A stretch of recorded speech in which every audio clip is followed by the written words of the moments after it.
Mercury YouTube channel நேயர்களுக்கு வணக்கம். நான் உங்கள் காவ்யா. இன்னைக்கு நம்ம எங்கே இருக்கோம் அப்படின்னு பார்த்தீங்கன்னா, ரீசெண்டாக நீயா நானால குடும்ப பாரத்தை சுமக்கும் இந்த காலத்து இளம் பெண்கள் வர்சஸ் அவங்க குடும்பத்தினர் அதில் வந்துக்கிட்டு பார்ட்டிசிபேட் பண்ணவங்க தான் முத்துலக்ஷ்மி. இன்னைக்கு நம்ம அவங்கள தான் பார்க்க வந்திருக்கோம். வாங்க.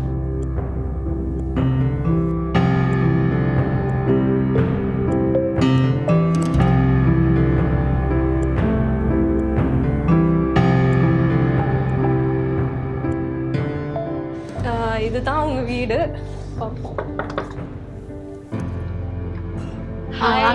எப்படி இருக்கீங்க? நல்லா இருக்கிறேன். உள்ள வரலாம். உள்ள வாங்க. என் பையன் வந்து 7வது படிக்கிறான், 6வது படித்தான். அவன் தான் இந்த வேலையை எனக்கு அறிமுகப்படுத்தி வச்சு இந்த வேலை செய்யுமான்னு சொல்லி டெலிவரிக்கு கூட வருவாப்லையா? கூட வருவான். அப்போ அவன் ஸ்கூலுக்கு போகிறது வரதெல்லாம் காலையில் 5 மணிக்கு எழுந்திரிச்சு ஹோம்ஒர்க் எழுதுவான். அந்த பையன் நான் சொல்லுவான் என்கிட்ட, தட்டி விடுமா, இதுவும் மாறுமா, நீ கவலையா படாதம்மா, நான் இருக்கம்மா. எனக்கு கொஞ்சம் கொடுங்க. அதை தான் கொடுங்க, ஆசையாக இருக்குப்பா. கொடு. இவங்களால தான் உங்களுக்கு வந்துக்கிட்டு இந்த டெலிவரி ஜாபே தெரிய வந்துச்சு அப்படின்னு சொன்னீங்க. எத்தனையோ ஜாப் இருக்குது பெண்கள் பண்ணுறதுக்கு, ஏகப்பட்ட வேலைகள் இருக்குது. பட் ஏன் பர்டிகுலராக இந்த ஜாப் நீங்கள் சூஸ் பண்ணீங்க? இப்போ இந்த வேலைக்கு நான் போனேன்னா எங்கள் வீட்டுக்காரை பார்த்துக்கலாம். அவன் ஃபஸ்ட்டு சொன்ன வார்த்தையை, அடுத்த வேலைக்கெல்லாம் போனீங்கன்னா உன்னால் எதுவுமே போய் லீவு கேட்கணும், கை கட்டி நிற்கணும், இதெல்லாம் செய்யணுமா, நீ அதெல்லாம் உனக்கு செட் ஆகாது. இந்த வேலைக்கு போனீங்கன்னா அப்பாவை ஹாஸ்பிட்டல் அழைச்சிட்டு போகலாம், மாத்திரை வாங்கலாம், அப்பாவுக்கு சாப்பாடு கொடுக்கலாம், எல்லாமே இதிலே பார்த்துக்கலாம். அதனால் இந்த வேலையில் உனக்கு எந்த பிரச்சனையும் இருக்காதும்மா, எனக்கு தெரியாதுப்பா அப்படின்னேன். இல்லை நீ வேலை கற்றுக்கிற வரைக்கும் நான் கூட வரமான்னு சொல்லிவிட்டு அவனே எல்லாத்தையும் கேட்டு ஆப்பை டவுன்லோட் பண்ணி எல்லாத்தையும் கொடுத்து எனக்கு ட்ரெஸ்ஸு, பேகு, எனக்கு வேலை, அந்த வீடியோ பார்க்குறது எல்லாத்தையும் கம்ப்ளீட்டாக முடிச்சு எல்லாம் முடிச்சுட்டு உடனே செல்லை ஆன் பண்ணி வேலைக்கு போகலாமான்ட்டான். சொன்ன அன்னைக்கே நான் அந்த வேலை செய்கிறது 3 வருஷமாக செய்கிறேன். முக்கியமாக சனி ஞாயிறு, வெள்ளி சனி ஞாயிறுனா கம்பல்சரி நைட்டு என் கூட இருப்பான். நைட்டில் டெலிவரி பார்ப்போம். பார்த்தா ஒரு 10 ரூபா எக்ஸ்ட்ரா வரும், ஒரு செலவு ஆகும்னு சொல்லிட்டு ஓட்டலாமா அப்படிம்மா, தயக்கல்லாத ஓட்டலாமாம்மா. டயர்டாக மாட்டான், சோர்வாக மாட்டான், சிரிச்சுக்கிட்டே வருவான். இந்த வேலை முக்கியமாக எதுக்கு எடுத்துருக்குறேன்னா, எங்கள் வீட்டுக்காரு கண்டக்டரு, அவருக்கு ஹார்ட் அட்டாக் கை கால் வரதாயிடுச்சு 3 வருஷம். கொஞ்சம் இருக்கிற நகையெல்லாம் வச்சுக்கிச்சு, எல்லாம் பெரிய ஹாஸ்பிட்டலில் வச்சு பார்த்துக்கிட்டு தேத்தி ஓரளவுக்கு எல்லாத்தையும் கொண்டு வரணும்னா ஒரு 6 மாதம் கூடயே இருக்கிற மாதிரி ஆயிடுச்சு. கூடயே இருக்கிறபோது பிள்ளைங்களுக்கு சாப்பாடுலாம் ரொம்ப கஷ்டமாயிடுச்சு. ஒரு ஆம்பளை சம்பாரித்து போட்டால் தான் அந்த குடும்பத்தை நான் நிர்வாகம் பண்ண முடியும். இருந்த சேஃப்டிக்கு வச்சுருந்தது எல்லாமே காலி. இருந்த கம்மல் எல்லாத்தையும் வச்சு 5000 ரூபாய்க்கு 6000 ரூபாய்க்கு வச்சு ஒவ்வொரு மாதம் ஓட்டி 6 மாதம் வாடகை கொடுக்காத இப்படியே குடும்பத்தை ரன் பண்ணிகிட்டு இருக்கும்போது இவரை நான் இதுக்கு மேலே அவர் சம்பாத்தியமும் இல்லை. இந்த 4 பசங்க அவரோட என்னோட சேர்த்து 6 பேர்த்துக்கு நான் சாப்பாடு தேடணும். இதை நான் எல்லாத்தையும் நான் செஞ்சாகணுன்னா இதுக்கு நான் வேலைக்கு போனால் தான் இது எல்லாத்தையுமே நான் ஓரளவுக்காச்சும் நான் சாப்பாடு போட்டு ஓரளவுக்கு ஸ்கூலுக்கு போகிற அளவுக்கு பார்க்குறவங்களுக்கு இதாக இருக்கிற அளவுக்காச்சும் நான் வச்சுருக்க முடியும். எனக்கு அந்தளவுக்கு இது கிடையாது. வேலை கேட்டேன், எங்கெங்கேயோ வேலை போய் கேட்டேன், ஒரு இடத்துல வேலை செஞ்சேன், ஒரு கம்பெனியில் போய் செஞ்சேன், எனக்கு செட் ஆகலை. 3 நாள் போனேன், வந்துட்டேன். அதுக்கப்புறம் எங்கெங்கேயோ வேலை கட்டுறதுக்கு எதுவுமே செட் ஆகலை. செட் ஆகாத பட்சத்தில் மறுபடியும் அந்த 6 மாதம் வீட்டில் இருந்தது, இருக்கிற காசு எல்லாம் காலி, பைசா எதுவுமே இல்லை, சாப்பிட்றது ரொம்ப கஷ்டம். அந்த இருக்கிற காசை வச்சு அம்மா ஹோட்டலில் இட்லியை வாங்கி 40 ரூபாய்க்கு இட்லி வாங்கினோம்னா காலைக்கு மதியத்துக்கு நைட்டு சாம்பார் கெட்டு போனாலும் அதே சாம்பாரை தான் ஊற்றி சாப்பிடுவாங்க ஸ்கூல் போயிட்டு ஆனால் கேட்காதுங்க, ஏன் கெட்டு போச்சு, என்ன கெட்டு போச்சு, ஏன் எனக்கு வேறு ஏதாச்சும், எதுவுமே கேட்காதுங்க. ஏன்னா வீட்டில் இல்லைங்கிறது அவங்களுக்கு தெரியும். இல்லைங்கும்போது அதனால் சரி இது கிடச்சிச்சா அப்படிங்கிற அளவுக்கு அவங்க சாப்பிட்டுக்குவாங்க. சாப்பாடுங்கிறது அது அவருக்கு அம்மா ஹோட்டல் இட்லி தான், அவருக்கு மதியம் அம்மா ஹோட்டல் சாப்பாடு தான் வாங்கி கொடுத்து அப்படி தான் தேத்தி கொண்டு வந்தவரை. ஒரு நாள் நைட்டு பிள்ளைங்க சாப்பாடு இல்லை, நான் இந்த வேலை செஞ்சிட்டு இருக்கும்போதே சுத்தமாக என்கிட்ட கையில் காசும் இல்லை, இருந்தது 20 ரூபா. 20 ரூபா, அந்த 20 ரூபாயை நினச்சிக்கிட்டு என்னால் அதெல்லாம் மறக்கவே முடியாது. அந்த 20 ரூபாயில் நைட்டுக்கு பிள்ளைங்களுக்கு சாப்பாடு கொடுக்கணும். காலையில் வாங்கின அம்மா இட்லியை வந்து அதை சுட்டு அதை சூடு பண்ணி அப்பாவுக்கு சட்னி அரைச்சி அதை கொடுத்துருங்க. அப்பாவுக்கு மட்டும் போட்டுறாதீங்க, அவர் மாத்திரை போடணுன்னு சொல்லிட்டு அவருக்கு சூடு பண்ணி கொடுத்தாச்சு. பிள்ளைங்க நைட்டு 11:30 மணி வரைக்கும் காத்துட்ருக்குது. நான் என்ன நினைக்கிறேன், ஏதாவது கேஷானு ஏதாச்சும் காசு கிடச்சின்னா பிள்ளைங்களை ஏதாச்சும் வாங்கிட்டு கொடுக்கலான்னு நான் நினச்சிட்டு போகிறேன். ஆனால் கையில் சுத்தமாக காசு இல்லை, 20 ரூபா தான் இருக்குது.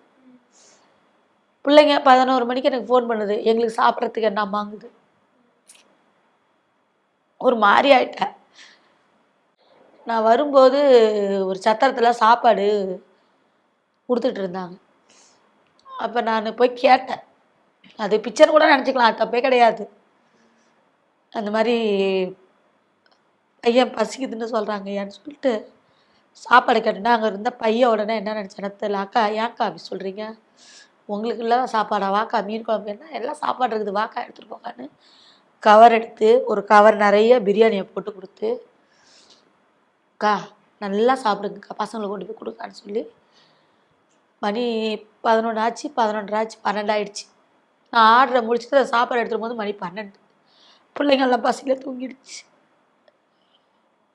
அதுக்கப்புறம் பசங்களை எழுப்பி அந்த சாப்பாடு எடுத்துகிட்டு வந்து 4 பேர்த்துக்கு அந்த சாப்பாடு போட்டு கொடுத்து. அதனால்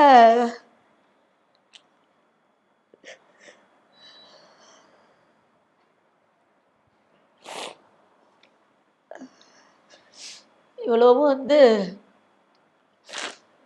எங்கள் வீட்டுக்காரர் கீழே விழாத இருந்திருந்தா எனக்கு இவ்வளோ கஷ்டம் வந்திருக்கு. நான் 24 வருஷம் வீட்டில் இருந்தவன். 24 வருஷம் என்னை வீட்டில் உட்கார வச்சு பார்த்தவர். வெளியில் வேலைக்கு கீழே எங்கேயுமே விடலை. என்னை வேலைக்கு விடாத என்னை வீட்டில் வச்சு பார்த்தவர் எங்கள் வீட்டுக்காரர்.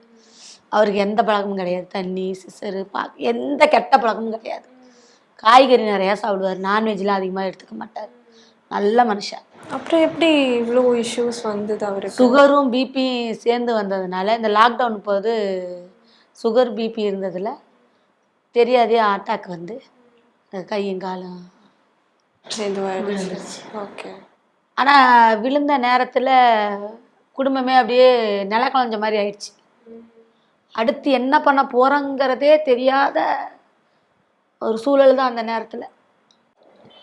எப்படி பிள்ளைங்களை காப்பாற்றுறது, அவருக்கு எப்படி பார்க்கறது, இதுங்களாம் எப்படி நம்ம காப்பாற்றுவோங்கிற இந்த எண்ணெல்லாம் என்னை உள்ளே போட்டு அழுத்த ஆரம்பிச்சிருச்சு. அழாத நாள் இல்லை, ஒவ்வொரு நாளும் அழுவேன்.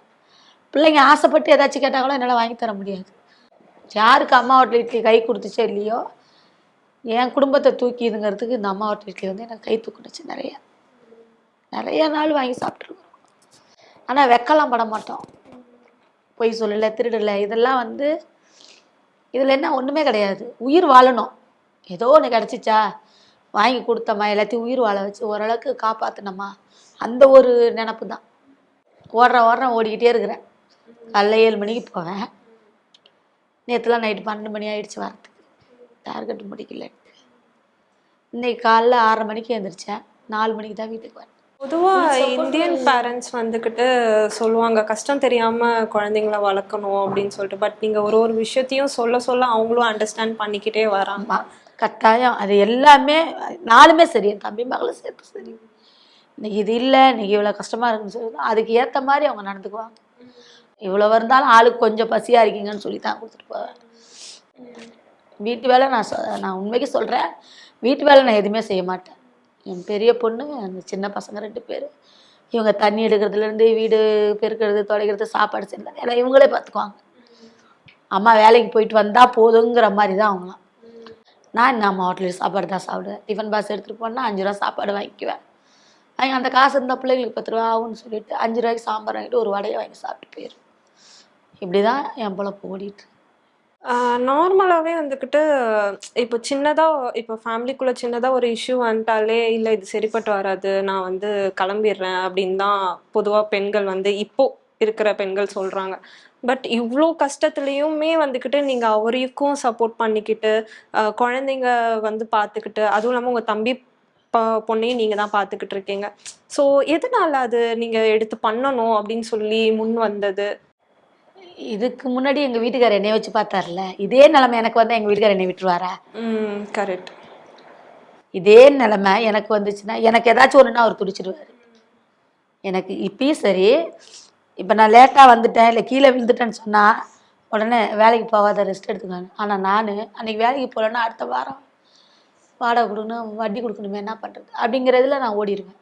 நல்லா தூங்கும் பாரு, ஏன் அவசரமாக ஓடுறேன் பாரு, இந்த கொஞ்சம் வந்துட்டேன், நான் சரியாயிட்டேன்னா உனக்கு எல்லாத்தையும் நான் பார்த்துக்கோன்னு சொல்லி நல்லா ஊக்கம் கொடுப்பாரு.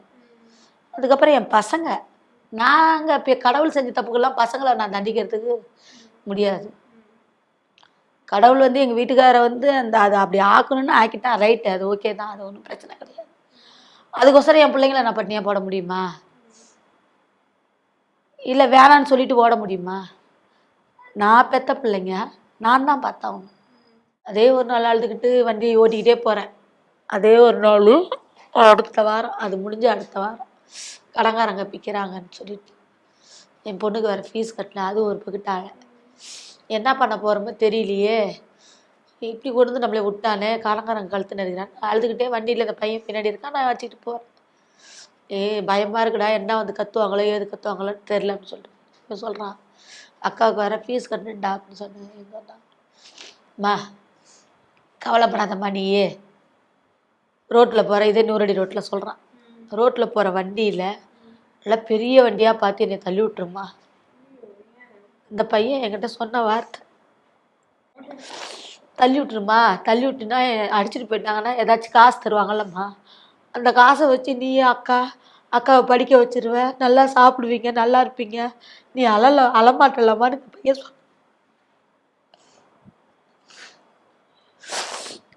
இந்த பையன் அன்னைக்கு அந்த வார்த்தை எனக்கு மறக்கவே முடியாது. அவ்வளோ ஒரு பெரிய வார்த்தை. என் பிள்ளை விளையாட்டை இழந்தான், சந்தோஷத்தை இழந்தான், சுதந்திரத்தை இழந்துட்டான். என் கூட இந்த ஒரு நான் வேலைக்கு போகிற இந்த ஒரு இதில், இந்த வயசில் விளையாட வேண்டிய வயசில் என் பையன் என் கூடயே வரான், என் கூடயே இது வரைக்குமே. இப்போ சனி ஞாயிறுனா நேற்று நைட்டு என் கூட வரான். ஒரு கட்டத்தில் நானும் அந்த வேலைக்கு போகிறதுக்கு முன்னாடி ஒரு கட்டத்தில் எல்லாத்துக்கும் மாத்திரையை கொடுத்துட்டு நாங்களும் எல்லாம் செத்து போயிடலாங்கிற ஒரு முடிவெல்லாம் எடுத்துட்டேன். மாத்திரை எல்லாத்தையும் இதுங்கிறேன். எங்கள் வீட்டுக்காரு, கீழே விழுந்து இன்றைக்கி அதை பண்ணியிருந்தீங்கன்னா நல்ல வேலை தான், அது இவ்வளோ தூரம் கொண்டு வந்த பிறகு இப்போ போய் பண்ணுறேங்கிறியே, இன்றைக்கி இல்லை நாளைக்கு கொடுக்குறேன்னு சொல்லிக்கலாம், ஒன்றும் தப்பே கிடையாது, இன்றைக்கி இப்போ போய் சொல்ல போகிறேன் அப்படின்னு எங்கள் வீட்டுக்காரர் அந்த வார்த்தை எனக்கு சொல்லி சொன்னார். எங்கள் வீட்டுக்காரர் ஃபுல் சப்போர்ட்டு தான். அவர் எப்படி பசங்களை பார்த்துக்கணுன்னு ஆசைப்பட்டாரோ அதே போல் நான் பார்த்துக்கணுன்னு ஆசைப்பட்டேன். ஆனால் அது இன்னமும் நடக்கலை. அவர் நல்லா இருந்து பசங்களெல்லாம் நல்லா படிக்க வச்சுருப்பார். இப்போ என் பொண்ணு ஃபீஸுக்கு கொண்டு, அடுத்து என் பொண்ணு அடுத்த டிகிரி போடுறேன்னு சொல்கிறது கொண்டு எல்லாமே அவரே பார்த்துருப்பார். யாருக்கிட்டையும் எதுவுமே கேட்க மாட்டார். என் பொண்ணு நல்லா படிக்கிட்டுன்னு தான் சொல்லுவார். பொம்பளை பிள்ளைக்கு கல்வி ரொம்ப முக்கியம்னாரு. இன்றைக்கி அவரால் முடியலங்கும் போது என்னால் என் பொண்ணை படிக்க வைக்க முடியலங்கிற ஒரு ஃபீலிங் வேறு. இப்போ யூனிவர்சிட்டியில் போய் நான் ஃபார்ம் வாங்கணுமான்னு என்கிட்ட சொல்கிறா, என்னால் இப்போ முடியாதுமாங்கிறேன். நான் அடுத்தது நான் வாடகை கொடுக்கணும், அடுத்து கடன் அடைக்கணும், சாப்பிட்ணும், அவருக்கு மாத்திரை மருந்து வாங்கணும். இதுலேயே என்னோடய முழு கவனமும் இதுலேயே போயிட்டா நான் அடுத்து அவள் படிப்பை நான் அடுத்து மேற்கொண்டு படின்னு என்னால் சொல்ல முடியாது.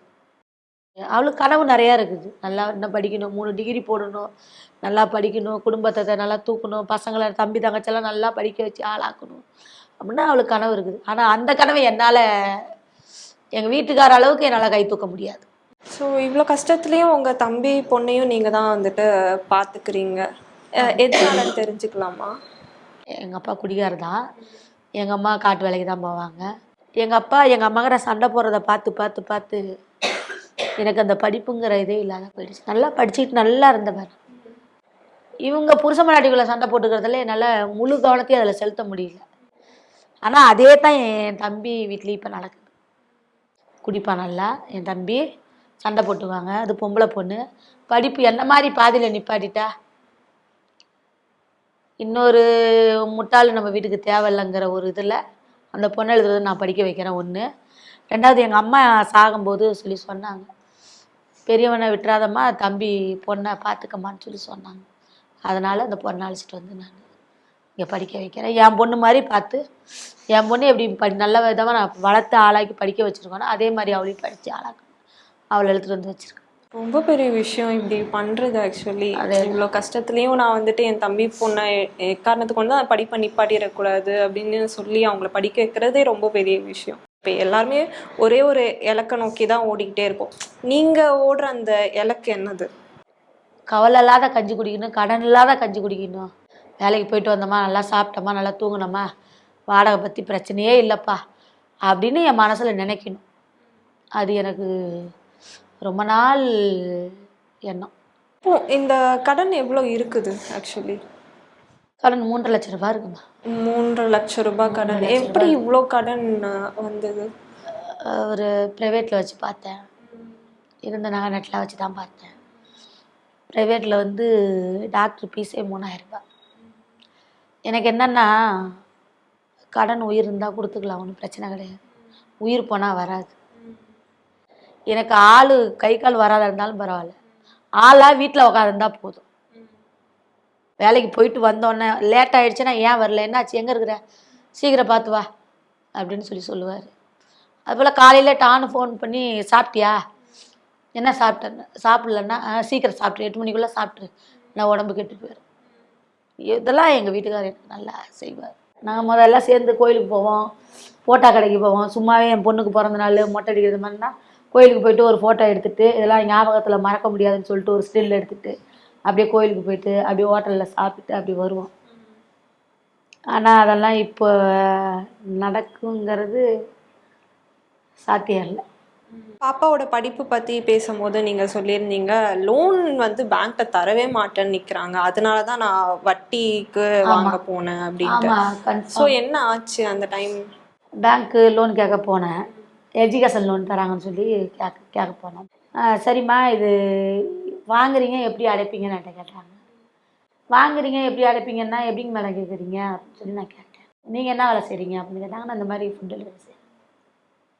அப்படின்னா லோன் இல்லைம்மாட்டாங்க. ஏன் மேடம் இல்லைங்கிறீங்க, நீங்கள் பசங்க படித்து முடித்த பிறகு அவங்களே தானே அந்த கடன் அடைப்பாங்க, அதானே கல்வி கடன் சொல்லி நான் கேட்டேன். நீ ஓவராக பேசுகிற, எதுவும் பேசாதம்மா, லோன் இல்லைம்மா போமா அப்படின்ட்டு.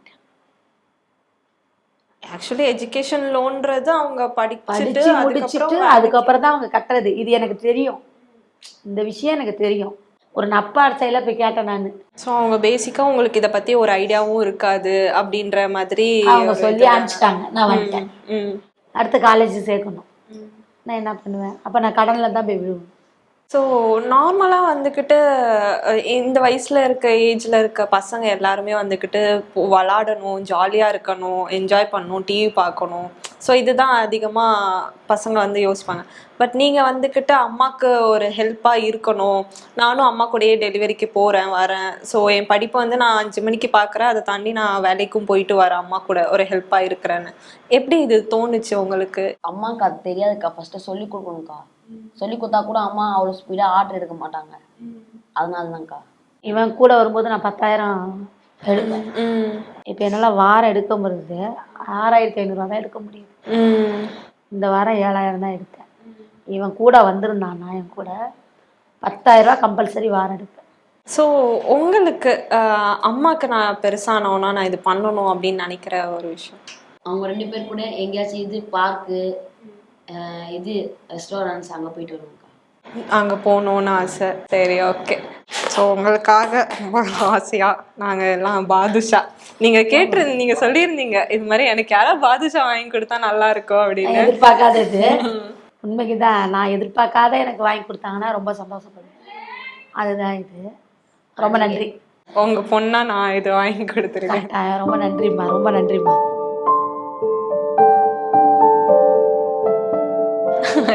சாரிங்க. இல்லை பரவாயில்ல, சாரிம்மா, என் பொண்ணு சொல்லி சாரிம்மா. இன்னும் ஒருத்தவங்க மிஸ்ஸிங்களா? நீங்கள் சாப்பிடுங்க. ரொம்ப நன்றிப்பா, ரொம்ப நன்றிம்மா.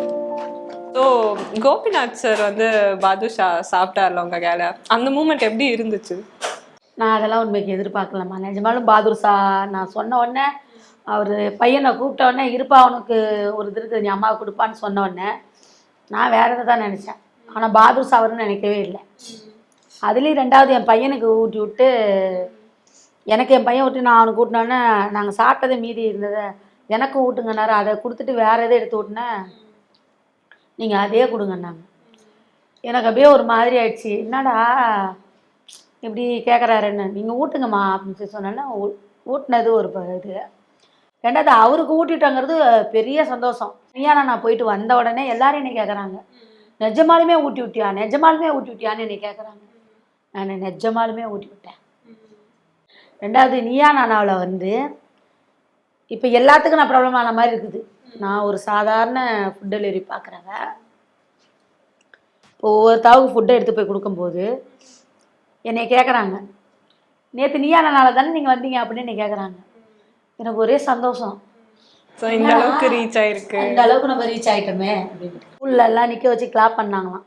இவனை மாதிரி இருக்கணும், அம்மாவுக்கு ஹெல்ப் பண்ணுன்னு சொல்லி இன்னைக்கு ஏந்திரிச்சு நிற்க வச்சு எல்லாரும் கை தட்டினாங்களாம். நான் அவனை வந்த உடனே என்கிட்ட அதான் சொன்னான், ரொம்ப சந்தோஷமாக இருக்குதும்மா, பசங்க எல்லாருமே வந்து எல்லாத்தையும் நிற்க வச்சு எனக்கு மேடம் வந்து கை தட்டினாங்க அப்படின்னு சொல்லி ரொம்ப சந்தோஷப்பட்டான் என்கிட்ட சொல்லிட்டு. சரி, ஓகே. ரொம்பவே சந்தோஷமா இருக்குது இதை கேட்கும் போதும் கூட.